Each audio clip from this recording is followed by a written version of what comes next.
Good morning, ladies and gentlemen. Welcome to this Wednesday edition of Shields and Arrows, and it's been nice. We've been able to have back shows this week, which has been rare in recent times. Modern times. We'll talk about modern times and what that means for the future as well. But it's been good. I've enjoyed getting back to the old routine, and this routine will return. I feel confident that there will be a day, probably in maybe another year and a half, in which we will be doing the daily show consistently, all right, every single day, not just Monday and then Thursday, Friday, or what have you, okay? So for those of you who have stuck with us, if you have endured the crazy schedule, you will be rewarded, I promise you, okay? If you want to see biblical, it's always the goal, rightly divided, mid-acts dispensational theology shows continue, then I really hope that my efforts can be worthy of your time and your commitment, because there's not just a ton of younger guys that I have seen that are doing this right now. Most of the mid-acts guys, the dispensational guys, the right division guys, they are of an older generation, which is honestly excellent because they have wisdom and experience and insight and years of study. And so I'm very thankful for that. And they are to use the biblical term, I guess, the elders, right? The elders of our group, of our mindset, of our theological sphere, if you will, whatever terminology you want to use. And so I'm very thankful for it. But at the same time, we do need to have some younger guys that are going to be able to step in eventually. And I hope that I get to be one of them, right, for a good long time. So thank you for your interest in what we have going on here today.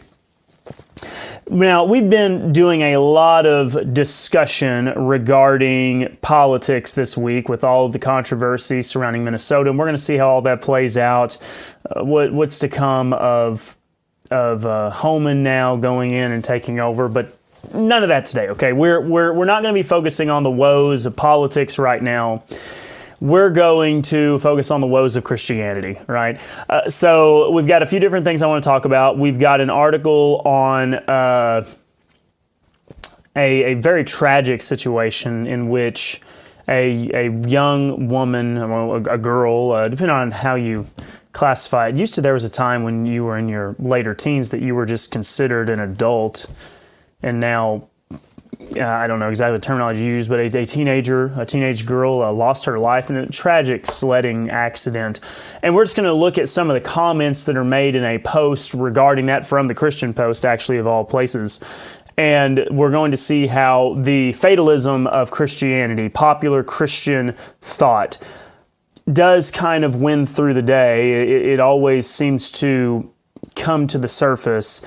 And I'm going to explain why fatalism, determinism, and this even bleeds over into, I think, the realm of Calvinism, Reformed theology.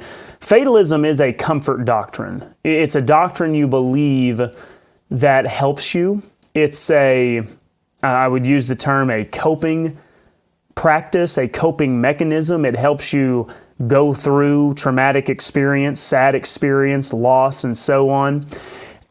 The issue is it a biblical thing to have the mentality of fatalism, determinism, that God predetermined this? Now, are there certain things that God predetermined? Of course. You see that in Scripture. There's things that God has decreed. Once again, Dr. White did an excellent study on prophecy reconsidered, God's contingency plan, a lot of really good stuff there. But when it comes to tragedies that happen in life, is every tragedy that happens to you and me today because God predetermined it, it was a decree, or is it just a tragedy? Now, after we move on from that, we'll be getting into this more of an interesting discussion in which we will be talking about where Christianity goes from here, specifically American Christianity. I see that we've got Vina with us. I think I've said that right. Vina. I know you told me. You gave me the proper pronunciation. So we've got, some friends over from, Australia and so on. I can't speak entirely to what I expect to see from places like Australia, other places in Europe or South Africa. So I'm just going to give my thoughts on where I think American Christianity goes from here. What can we expect to see? What trends do we expect to see? And what's really interesting is I'm going to take the time here in a minute to Vina, I think that's right. I apologize. It's a beautiful name. No matter how you pronounce it, it's a beautiful name. It's excellent. Vina. Continuing on here. We're going to look at a sermon that I preached close to half a decade ago. And we're going to see how close that I have come in my halfway point on considering what we potentially are going to see in American Christianity. All right. So a little bit of fun, kind of a mix of things today on today's show. Tomorrow will be Theology Thursday, so bring your theology questions. I want to see it. I want to hear it. I want to get your thoughts. Paul does have a comment here. It says, sorry getting in late. Hot take. Getting tire chains for next year. Enough of not being prepared.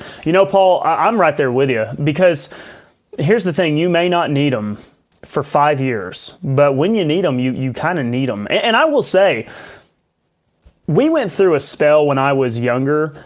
It seemed like when I was a really young kid, we got a snow every couple of years.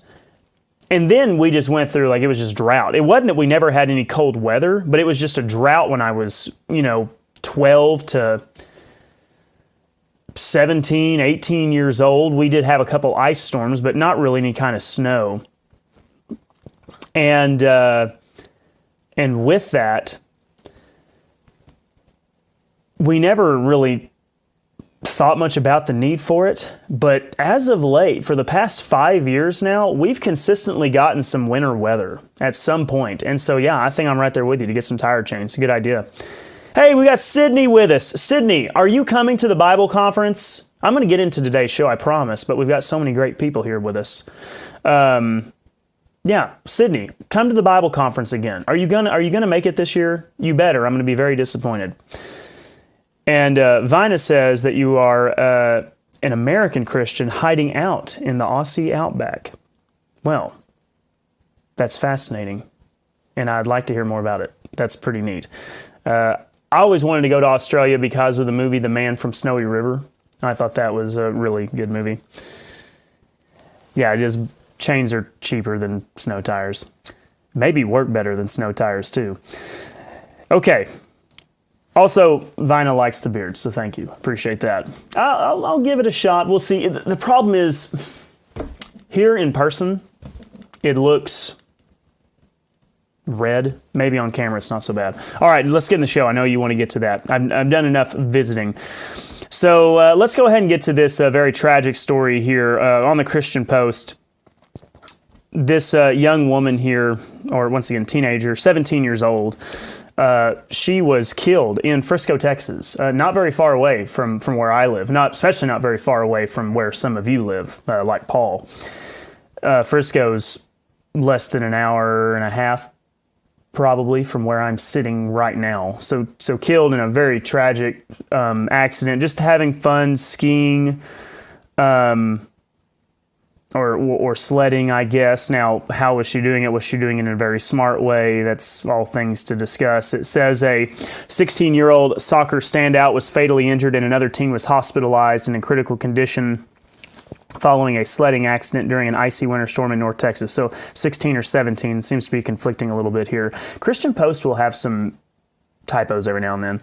Elizabeth Angle, I believe that's how you say her name, a sophomore at Wakeland High School and a soccer player for the school's team, as well as the FC Dallas 2009G club team, died Sunday after the sled she and a teammate were riding on and being pulled by a Jeep Wrangler crashed, according to police.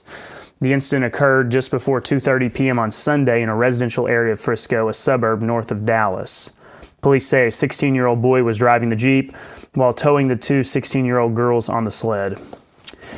I know that you can always play the, hindsight's 20/20. Everybody's an armchair quarterback, but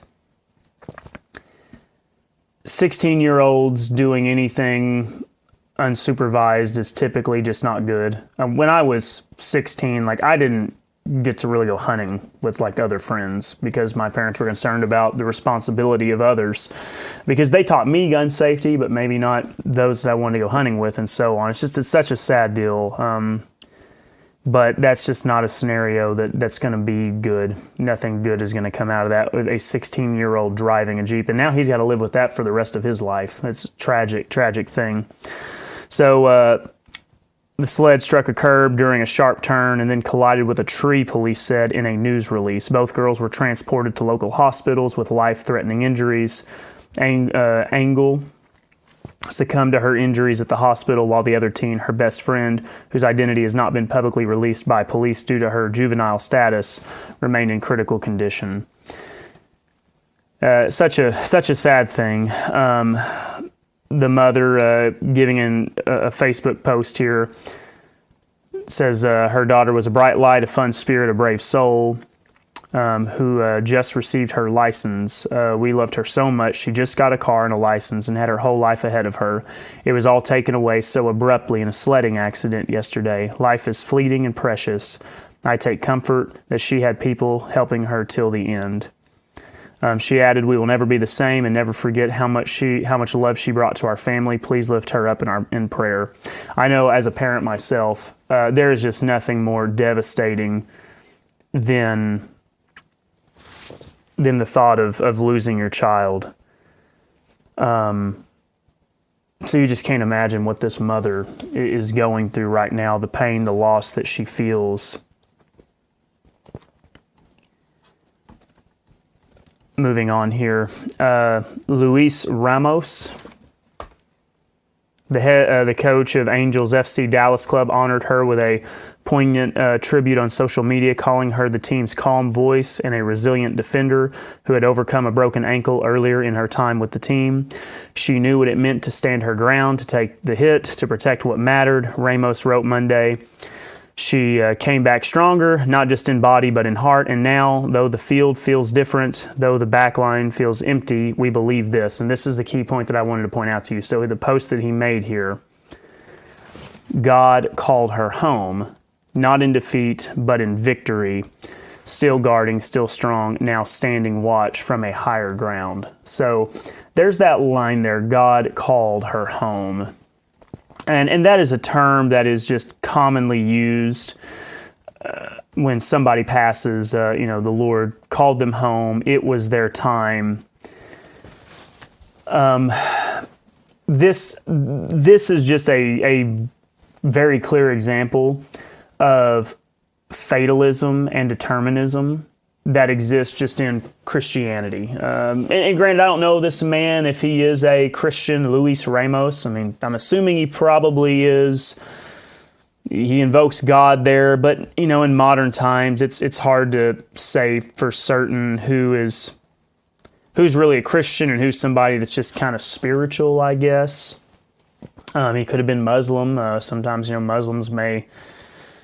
Because Allah does in there, in Aramaic, it means God. But regardless, this just kind of displays the fatalist determinist idea in theology, right? So Christianity certainly has fatalism, determinism. You see it all the time, whether it's a preacher who's giving a sermon and, God wanted you to here today. You're here for a reason. Or it is something happening, it wasn't God's will, right? I wanted the job, but it wasn't God's plan. I wanted, I hope that it would work out, but the Lord had other plans. The good Lord called them home. It was just their time to go, so on, right? You hear that kind of language all the time in Christianity. Islam is very much a determinist type religion. So being in Frisco, Texas, it's hard to say, hey, he is absolutely a Christian. It could be some other worldview, but regardless, right? Just addressing fatalism in general.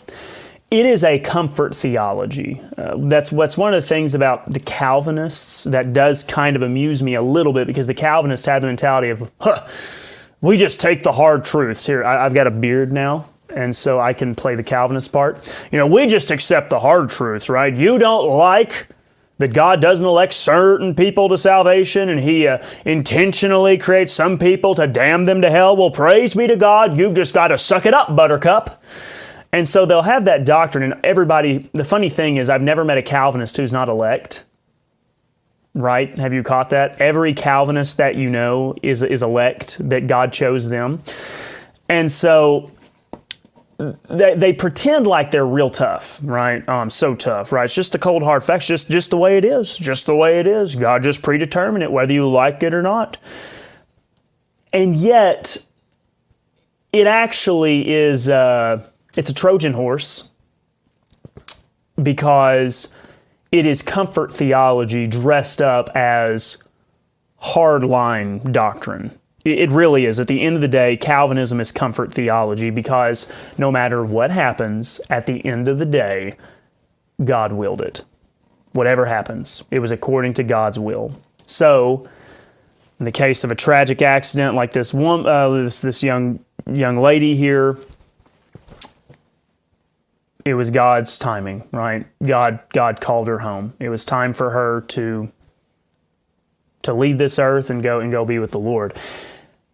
And that makes you feel good, right? Because you think, wow, okay, this was her time. She was not meant to grow up and get married and have children of her own and live a good long life and die a grandmother and full of years. That was never God's intentions for her. It was always that she was to live a short life, 16, 17 years, and then die in such a tragic way. And then they would argue, but there's going to be good come from this. God is using this in a way that you cannot even imagine. They may quote something like Romans 8:33, all things work to the good of those who love God and are called according to His purpose. So I know that we can't understand it now, but I promise you there's going to be good from it. And the truth is, if you're really going to follow that out all the way, it does lead to God being the cause behind every great evil and tragedy, whether it's a young girl being killed in a sledding accident or abortions, right? I don't know how God is using abortions to His glory, but if it's happening, God has preordained it, God has willed it, and so be it, right? So be it. And we may not be able to understand now on this side of heaven, but one of these days we'll know why that needed to happen, why actually there were more people saved and God given more glory through these great terrible tragedies and acts of evil. That really is the basic, that is fatalism, determinism, Calvinism packaged in a box and delivered to you. And once again, they'll have their proof text. I know, right? There's, if there's a Calvinist watching today, probably not. But if they are, right, they're, wanting to type, well, what about this one? What about that verse? What about that verse? I get it. There's all sorts of verses that you can use as proof text. I'm going to say 99.9% of them are limited in context. They are not universal rules. The other ones, you're probably stretching them beyond their scope. You're stretching them beyond their scope of what they're actually speaking to, what they're actually saying. And then I could show you a number of times where God's will was not done. That would drive a Calvinist crazy, and some others, because the idea is God's will is always done, right? God's will is always accomplished. Is it? Was it God's will for Israel to break the commandments? No. That's clearly not what God's will was. Was it God's will for Israel to, let's even get... That one's deep. I don't know if I want to go there yet. Was it God's will for Israel to stone Stephen? Let me use that example. Or do you think God desired for them to believe on, or not believe on Stephen, but believe on the words that Stephen said, giving testimony of the Messiah, giving testimony of God? I think it was God's will. There's all sorts of things that happen in life that is not according to God's will. You see it in Scripture. So to try to take it and say, well, for God to be totally sovereign, for God to really be Lord of all, he must determine all things, I don't think so. I don't think that you get that from Scripture. I think you have to apply passages that don't apply to us, actually, and take them out of context, stretch them beyond their application to get that kind of theology. But here's where it's tough. Because if you tell a parent, a grieving mother, somebody who's hurting, it's going to be okay, this was God's will. It was God's plan. It was her time. God called her home.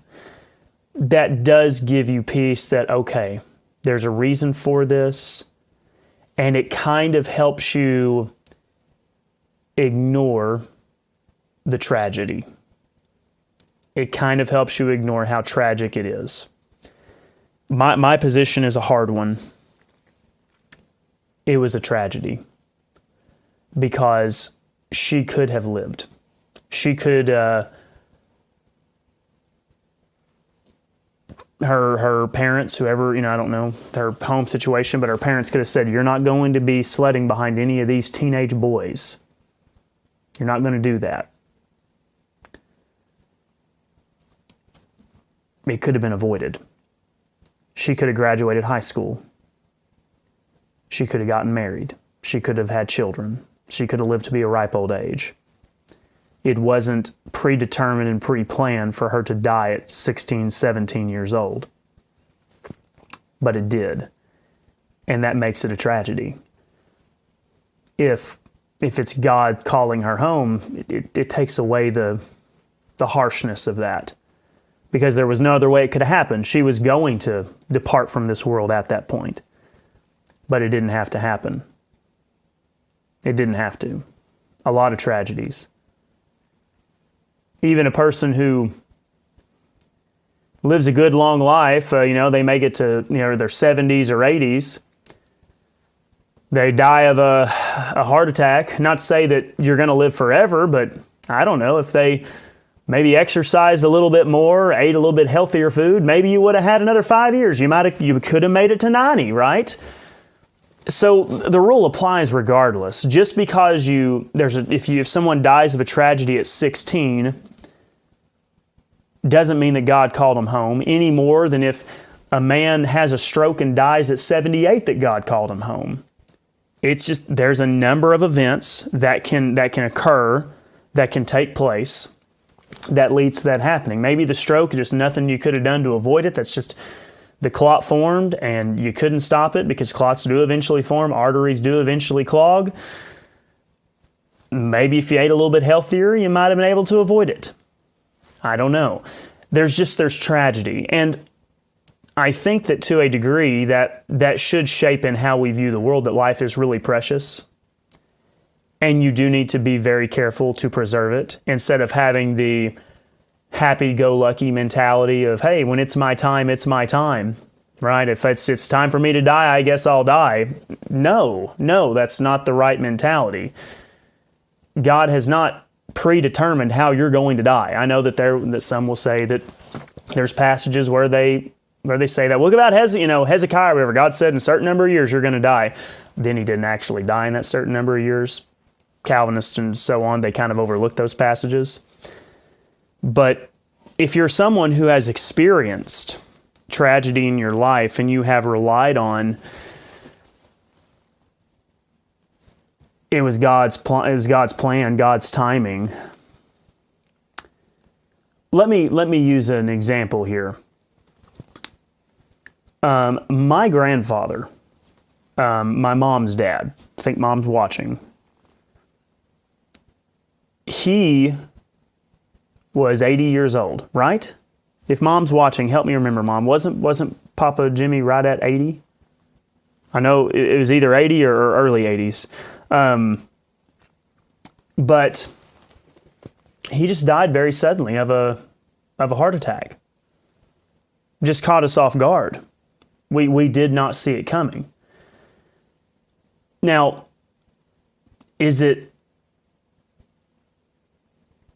the case that God called him home?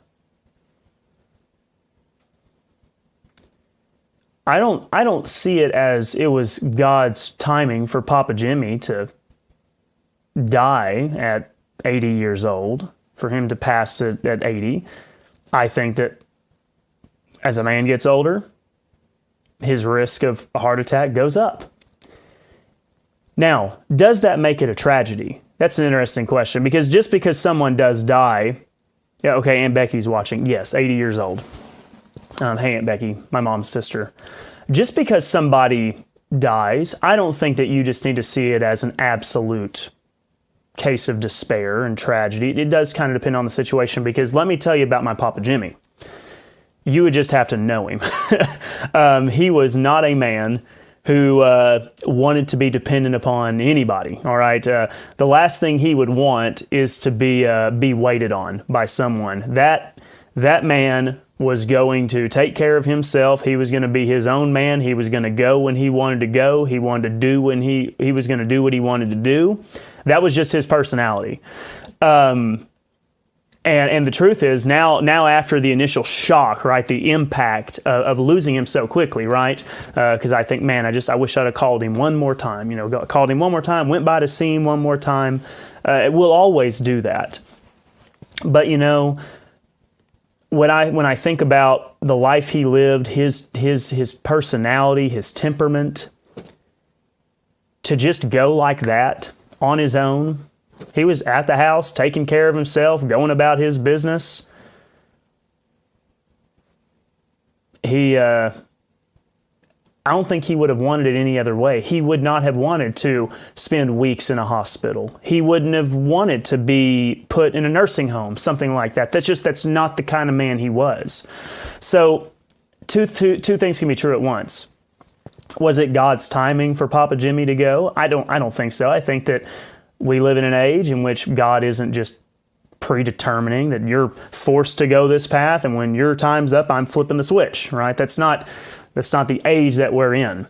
But at the same time, can I look at how that happened and be thankful that, you know what, I'm glad that every day of his life, he was his own man, not dependent upon anyone. And it was quick. It was, by all available accounts, it was just painless, just almost instantaneous for him. Which is how I want to go. I've said many times, when I reach a certain age, I'm just going to go out in the woods with an axe. I'm just going to try to chop down as many trees as I can until I have a heart attack. I know it's a little bit of a dark humor. I'm not trying to make a joke of it. I'm just trying to make a good point here, right? So the mentality of fatalism in Christianity, I disagree with. I don't find it to be the proper interpretation of the Bible. I just think a lot of it is comfort doctrine to get around the tragedy of losing someone in such a senseless way, right? A needless way. I saw here where Myra just commented, 3 brothers, 6, 8, and 9, died in North Texas falling through ice. That is a tragedy. That is an absolute tragedy. It was not God's time for 3 little boys to fall through the ice and perish. That wasn't God calling them home. It's tragic.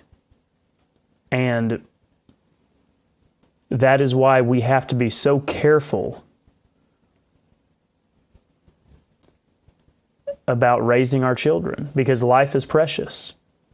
And each child can have the opportunity to grow up, to have a life, to have a full life. So I think we've got to really be vocal about a proper view of Scripture. And while it may take the sting away that it was just God's timing, it was their time to go, God called them home, we cannot sacrifice sound doctrine for comfort, and that happens all too often. Now, the good news is, when you think about, a young child like that, 6, 8, and 9,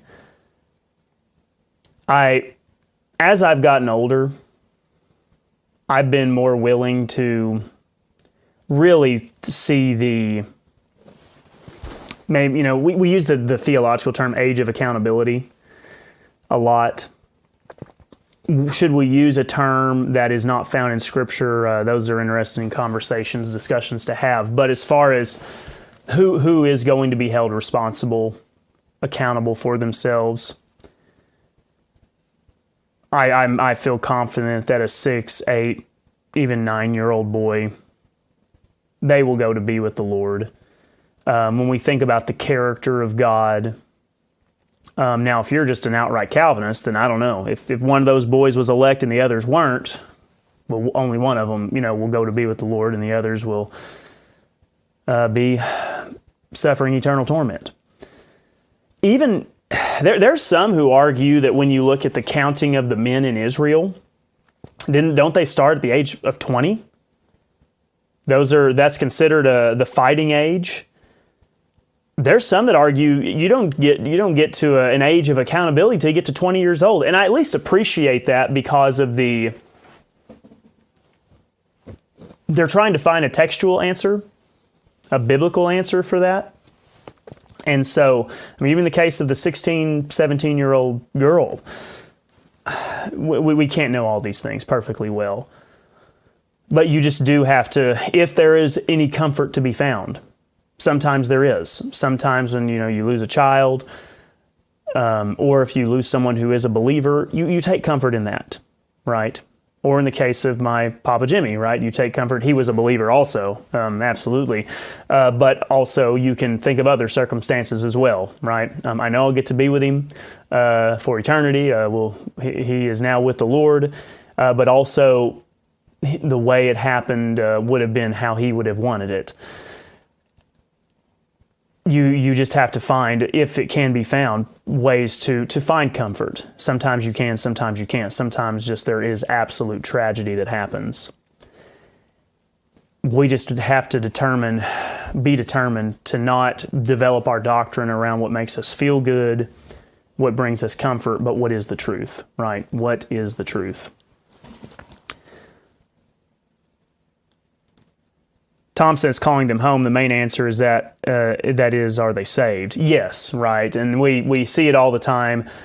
If you see a comment about somebody, hardly ever does somebody say, well, if only he'd have been saved.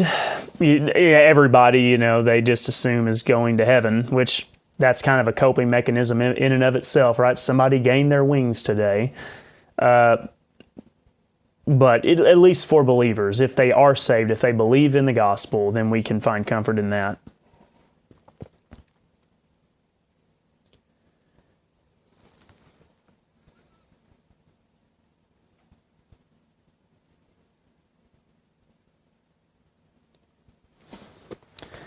That's right. Mom says he was 4 days from turning 81. That's right. I forgot that Papa... Yeah, it was right around Labor Day weekend. Many of you may remember because I had to leave because I was at the Branson Bible Conference.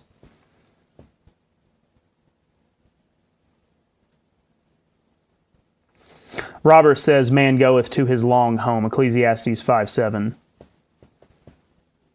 So there's maybe a little bit of the basis textually for going home.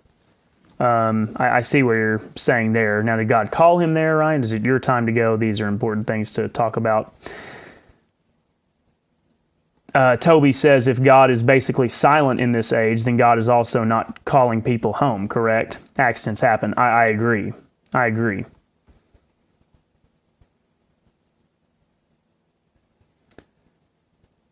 Yeah, Paul's talking about the situation there. Was it in a street, in an open area? Yeah, it's such a sad thing.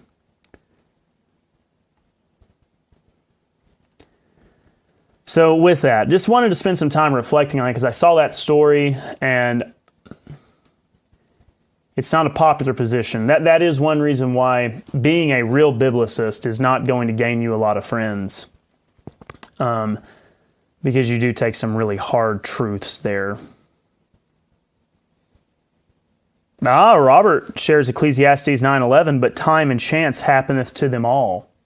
Time and chance. That is, once again, I need to do a study on that. I feel like Dr. White has mentioned this as well. Sometimes it's just chance. It's the, if you don't want to use the word luck, use chance. But there's a chance that I may strike it rich one day, or there's a chance that I may become broke. I mean, a lot of it is just chance. All right, let's go ahead and move on. I want to spend a little bit of time here reflecting on where does American Christianity go from here? Where does American Christianity go from here? So we're at a really interesting time, because I do think that we have reached the high watermark. I do think the high watermark for the big evangelical contemporary churches it's as high as it's going to get, and it's maybe even lower now than what it once was. Because you do think about some of these mega churches that there have been in the past and whatnot. Where do we go from here? Looking at what are people talking about? What are the theologians that are being esteemed? And what are the political, cultural discussions being displayed right now in American culture? What do we think we're going to see in American Christianity moving on? And so I do want to give you some thoughts here. I think it would be an interesting time to discuss this. First of all, I hate to break the news to all of you, but I will say I don't think that we're going to see the large contemporary churches going away. All right. Now, I don't know that they're going to be as popular as they are right now, or they have been in the past 10 years or so. They're not going to go away because they have a working formula. Okay. And when you have a working formula, you will just see some success, because they've got the emotional, manipulative music that they play. That's going to bring people in. A lot of people just come just for the concert, okay? So as long as they have that, they are going to have some audience. They also have the facilities. They've got money, so a nice building, nice auditoriums, nice nurseries, you name it. The facilities and the concerts alone will just draw people. People are drawn to nice stuff. That's why, have you noticed how many buildings just have lights, just to have lights? Even Lowe's, for example. Lowe's, right? It's just a big, home improvement store, right? They've got lights all over the place because it just draws people in, right? Nice facilities are always going to bring them in. And then finally, another reason why is they've got the motivational speeches. And people are there's going to be some people who are always going to be seeking out the motivation. All right, that's what they want. That's what they're there for. They are craving, searching, seeking that. And so they have this formula put together, and they really know how to use that formula quite well to a lot of success. So they're not going to go anywhere. We're not going to be getting rid of Life Church anytime soon, unfortunately. We're not going to be getting rid of these larger contemporary churches just yet. They'll be around for a good while. But I do think that what you're going to see a shift away from a lot of the contemporary modern churches. And I think it is because there is a rejection of modernity, okay? There are a lot of people who are not happy with how society is going. And one of the things that I really admire about a number of you is because I'm not talking to a bunch of young people. I mean, you are young, but you're not my age. Most of you are not in your 30s. A lot of you aren't even in your 40s. Some are in your 50s. You are actually the ones who were a very small minority in your generations who was discontent with what you saw, whether it was political matters, whether it was Christian matters, so on. You saw it all. You actually had the foresight, the common sense, the judgment to say, hey, what we're seeing in church is not right. This is wrong. There's an issue with this. What we're seeing in society is wrong. The issue is this. and you were just kind of really on your own. You were lone rangers to a degree, because there just wasn't enough people in your generations who were seeing things the way that you were seeing them. And so I have a lot of admiration for many of you. There are, I think, in the younger generations, more people who are of your mindset, who are not content with what they're seeing. They don't like the direction society's gone, how there has been this absolute destruction of the family, right? Attack on marriage. They don't like the way that churches are going, whether it's into legalism or liberalism, progressivism. They recognize all that. And so they are starting to try to change things. So you've got a lot of young men, but also young women as well. There's a lot of young women who want to get back to traditional roles. They're looking around saying, I was sold this idea that, hey, I'm going to be happy if I'm working 40 hours a week, and my career is everything I need to be devoted to. And now they're realizing, you know what I want to do? I want to be a mom. I want to raise up children. And many of them were told, put off marriage, put off kids till you're out of debt. And now they're, in their late 30s, early 40s. So they're seeing so many of the mistakes and errors made. And what is really exciting is for just society, for our country, once again, I'm speaking out of American Christianity, for the churches, is you've got this really interesting opportunity, because you have the young people who are motivated, who are able to continue to have children, raise up another generation. And then you've got the older generation, but the handful that had discernment. I think you can see these work together. I think you can see the older men, older women as well, but we do want men to lead according to God's will and in Scripture.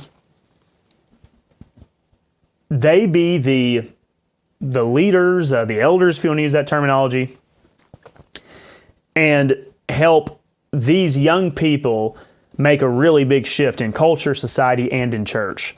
Because there have been a lot of men, women as well, but men who really tried to do right by their church. These men were maybe pastors, they were deacons, maybe they were just members, good members, faithful members of the church. These were men who had the courage to speak out in business meeting about issues that put them in some hot water. They took the minority position when it come to being honest about issues with a pastor or something else. They were willing to speak out about it, and it, put people off, and they were made at odds with others. And so they kind of got forced down to two pathways. Either they just kind of went along to get along, and they really stepped down from, I'm not going to be a deacon, I'm not going to be involved in this committee, I'm going to attend church, I'll put money in the offering plate, but I'm not going to continue investing as I have before. So there's that group of men, and they need a coalition to help them, right? Come along, because the rest of them, those that are, to a degree, the older generation that are still running a lot of churches, and even society to a degree, are of a bad mindset. Whether it is not true conservatism, but more of just a, hey, I'm worried about my money and my taxes, and that's it. And they're not really thinking beyond that. Or it's the churches, which is, shoveling legalism, or just pushing the brochure for whatever the denomination is. In my case, a lot of it's the SBC churches and so on. But now we are at this really interesting time in which we can have an older generation and a younger generation work together. They can work together to really get something done. And I think that's what you're potentially going to see. Now, the issue is, and listen to me, especially if you're some of those older men, I want you to consider some possibilities that you have, some opportunities that you may have here, okay? There were some of those older men that distanced themselves from roles of leadership, and they just kind of continue to be background members. You know the type. You know who I'm talking about. I would be willing to say, is my Aunt Becky with me still? Is my mom or my Aunt Becky with me? I want to continue to bring up Papa Jimmy for a minute. So if you're with me, let me know so they can help me affirm what I'm saying here to be accurate. But I feel like my Papa Jimmy was one of those men. He was a man who found himself at odds a lot with the direction of the church. And it got to a point where he no longer was in the leadership roles necessarily. I'm not saying that he was I don't know if Papa Jimmy really taught Sunday school hardly ever, but he was a man of the church. And it kind of got to the point where they're not listening. They're continuing to make incorrect decisions. And so Papa Jimmy kind of put himself in the background, right? He was there, he was attending, but the church was going in a bad direction. And despite the best efforts of a number of good men in the church, it's the direction it was going, right? And then as time continued to go on, and once again, if I'm right here, if y'all can't hear me, you might need to refresh your screen. If others can't hear me, please, well, if you can't hear me, then you can't let me know. But just let me know if sound's going well. But then eventually, he kind of just quit going, right? And a younger, more immature me didn't really understand that a whole lot. Why would you not go, right? Why don't you just go to church? But now that I've gotten older, if I was not a preacher, if I was not a pastor, I don't think that I would be going to any church around here either. Because there's so many issues in a lot of our churches. And maybe you guys can try to refresh your screen. I don't know if that's going to fix it or not. Maybe it's a YouTube problem. But as long as you can still hear me, I'm not sure what the issue is. But yeah, eventually Papa Jimmy just distanced himself entirely, not just from leadership roles or what have you, but just from going to church. And it was hard for me as a young person to really grasp that entirely, why the conflict, why the issue. But now that I'm older, I get it. I absolutely get it. So what I'm saying is, for my Papa Jimmy and other men like him who were independent thinkers, who were men of conviction, and saw the direction things were going and weren't going to condone it, weren't going to encourage it, they finally have some people who are going to stand with them, who are those of an older generation, what have you, who has not really been involved in a church for a while. And you're thinking, there's no point. Let me just propose that there might be some young people out there that you actually can get some good done with, that you can help them in their wisdom, in their experience, in their maturity. You can share with them, hey, listen, here's the mistakes I've seen that have taken place in churches. I've seen it play out. I've seen the bad decisions made and what led them to those bad decisions. One of the things that I wish is I could have been a little bit older, right, to where I could have helped play more of a role in that. But it's difficult when it's you and maybe a couple others, like it was my Papa Jimmy, my father, right, a handful of others against an entire congregation. And I'm not saying that it's totally in a cutthroat way, but there were some major issues that were just being overlooked. It's a challenging thing. If you can get some young people who are involved, who are, I guess you can use the word passionate, about an issue, you can get some stuff done. One of the things about the Democrats, they know how to use the young people. They know how to get them to fight their battles for them. I could maybe go so far to say I'm already losing subscribers enough as it is. YouTube is not, I'm not getting the views that I once did. Used to, I could post on here and we would get some pretty good reach. Shadow banning has been a big thing. YouTube not promoting videos like they once did. Major thing. So I'm relying on you to share because other people are not. And Mom says he led music as a young man. I guess that's where I get all my talent from. But with that, if you can get the young people to come along, then you can get some good done. I really think so. Now, as far as churches, though, what kind of churches are we going to see? We're going to see a lot of, I'm sorry, but we're going to see a lot of the traditional Protestant churches probably do decently well. Conservative Presbyterians, Anglicans, Lutherans, probably. Because the young people do like tradition. That's a big thing to them, right? They like liturgy. They like the history of it. So there will be some that go to that, like Catholicism. Catholicism will probably see some increase as well. They already have to some degree. Now, how much of that is, hey, these kids that were baptized in the Catholic Church and now they're getting back into church? Probably a lot of it's just going to be those who are already in Catholic families getting serious about it. But there will be some converts, once again, because of tradition and liturgy.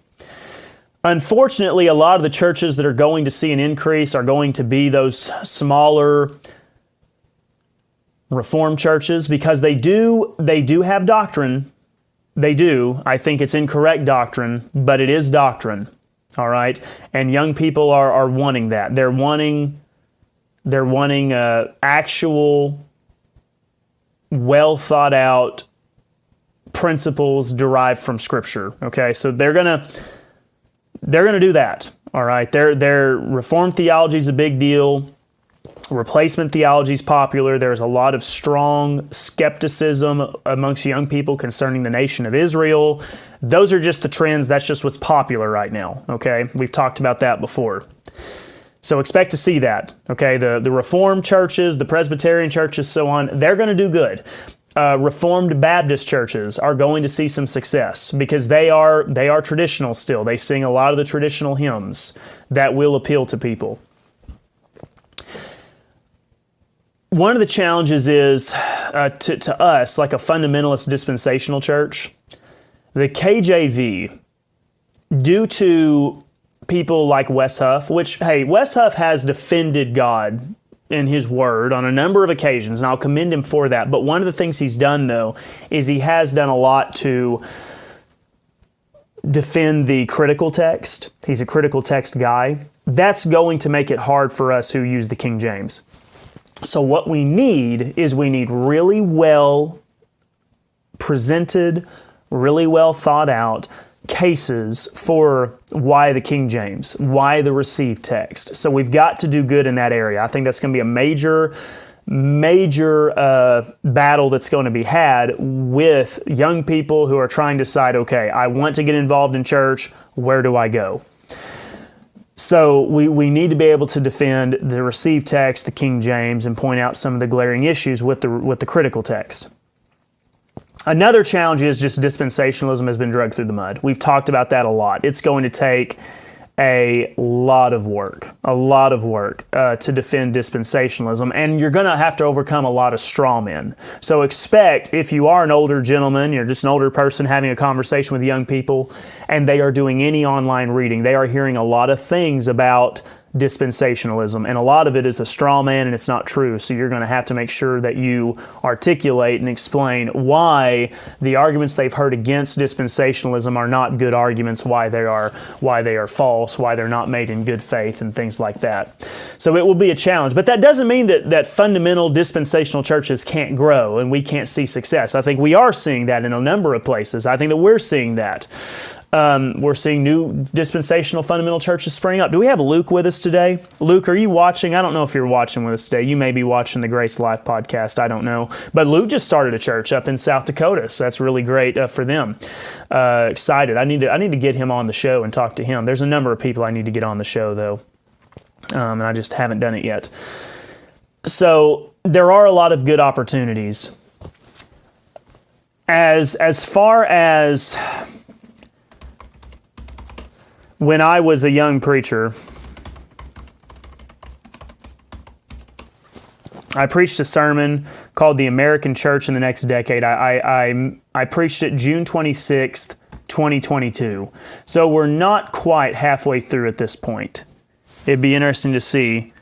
And one of my daughters just wandered into the room. Hello, Belle. What are you doing? Okay. Hey, can you go back to your room for just a second while I finish up the show? Okay. Thank you. Bye-bye. I don't know what she's doing. I think she was supposed to be taking a nap at this point. But this is I preached it from Philippians chapter 2, verses 1 through 11.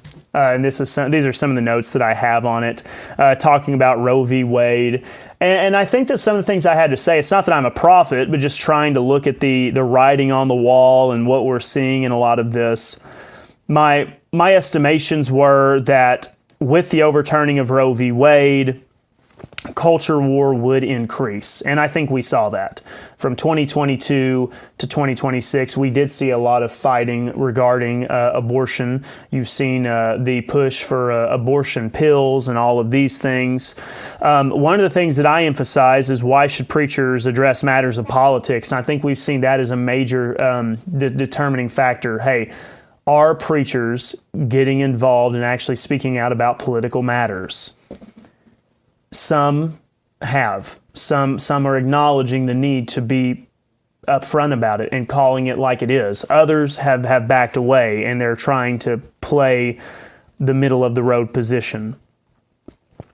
And with that, I kind of concluded here on a few thoughts. And some of those thoughts were, sorry, she's back in the room messing with something. I think that churches will become more and more divided. I think that here's some quotes that I had back in 2022. Expect greater separation between churches that don't accurately teach the word. Churches that fail to stand on sound doctrine will bow the knee. There's going to be churches flying rainbow flags. Doctrinally unsound churches in liberal states will succumb to the pressure. I think we've seen that a lot. The SBC, I feel like, as a convention, has bowed the knee in many ways. They are they're not really digging deep or digging into conservatism. I feel like they're still playing very much the middle of the road by a lot of the people they affiliate with, the people that they associate with. Now, here's some other thoughts that I had.